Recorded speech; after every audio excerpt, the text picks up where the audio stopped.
welcome to Real Biz. I'm Rebecca Jarvis here in New York City, and here's what's on our radar today.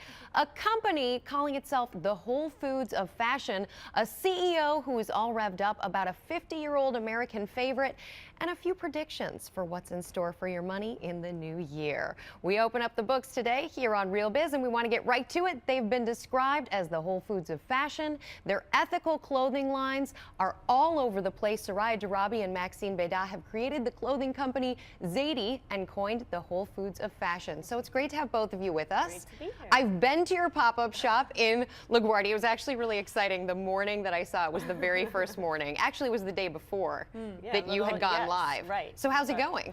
It's been so great. It's so much fun to meet all these folks from not just across the country, but from all around the world, getting to meet and speak to them and seeing their reaction to, what we're calling the Whole Foods of fashion. It's been great. So tell me what that is. What is being the Whole Foods of fashion? At Zady, we cater to a conscious consumer, a customer who really wants to know about the origins of the things that they buy. Just as we now know, after 10 years of an organic food movement, about the origins of the food that we put into our bodies, it's time that we know a little bit more about the clothing that we buy and how and where it was produced. So at Zady, we source the globe. We look for the very, very best products we can absolutely find, the highest quality materials, the most beautiful and stylish designs, and we give the story behind every single thing that we sell on Zady.com. So what's the story? You gave me these earrings to wear today, which I love. They're great. What is the story behind these earrings? Tell me. Well, those earrings are hand-hammered brass from California. The designer's name is Marissa Haskell, and she's absolutely wonderful. She goes to her local hardware store to find the brass, and she uses a laser cutter to cut out the design, so they're absolutely unique, one of a kind.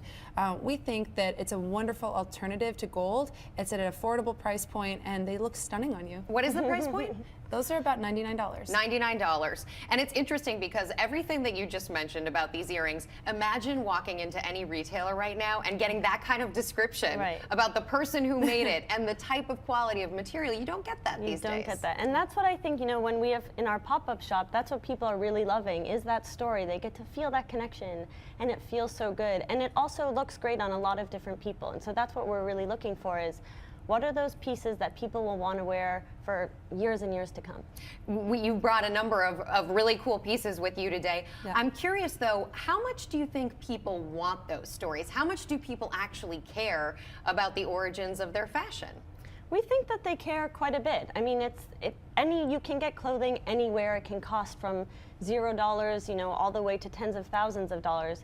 But what really matters at the end of the day for people is the emotional connection that clothes gives you. Does it make you feel good? Well, how does it make you feel good? It makes you look good, and you know where it comes from. And so it's really developing that emotional connection, and people are really excited about it. We talked after some of those fires in Bangladesh, in the factories in Bangladesh, where so many workers, human beings, were literally killed for the sake of fashion. And you were both of you so adamant about putting an end to that kind of thing and making the consumer more conscious of what's going on behind the scenes.